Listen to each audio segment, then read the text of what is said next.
जब भारत ने चीन को सिर्फ अपना पड़ोसी नहीं, अपना भाई माना था।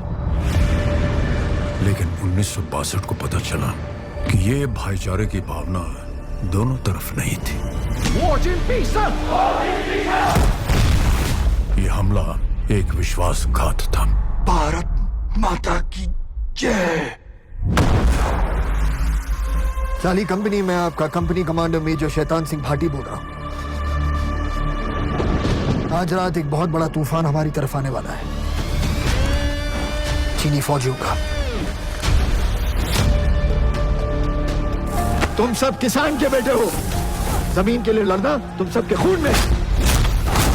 और इस बार बात जमीन की नहीं, हमारे सर जमीन की है। उस्ताद, एक आधा जैकेट मिल जाता तो। अपना पहला चीनी फौजी मार और उसकी जैकेट ले। कल जब सरहद पर दुश्मन से भिड़ने जाऊंगा तब क्या करोगे? सर ऊंचा करके सबको कहेंगे कि हम एक सच्चे देशभक्त की बीवी हैं। आपने कभी किसी की जान ली है? अहीर हैं हम, कोई प्यार से मांगेगा तो जान भी दे देंगे। और जो बात देश पे आई, 100 की जान ले भी लेंगे।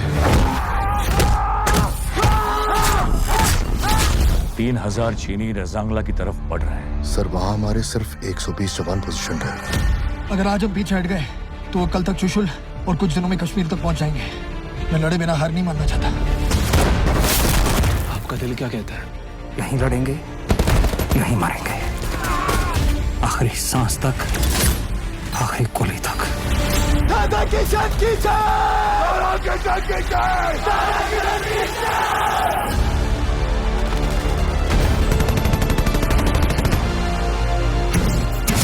चीन हमारे घर में घुस आया है और उसे रोकना हमारे हाथ में, एक होकर।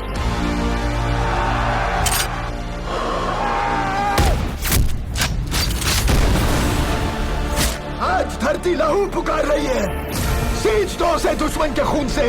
उसके लिए क्या जरूरी है? तैयार हो।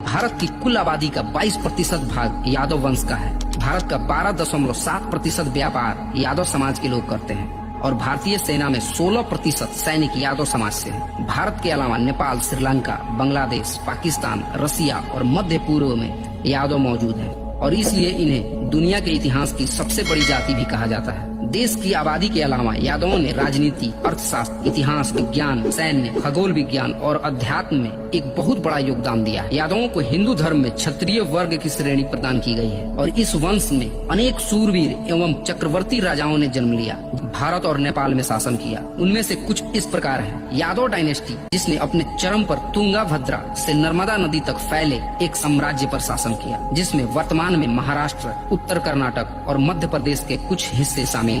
यादव वंश की राजधानी देवगिरी थी। यादवों के राजा ही मैसूर के महान राज्य और नेपाल के शासक बने। जम्मू कश्मीर के अभिसार में भी यादव का ही शासन था, जिसका राज्य झेलम व चेनाब नदियों के मध्य की पहाड़ियों में स्थापित था।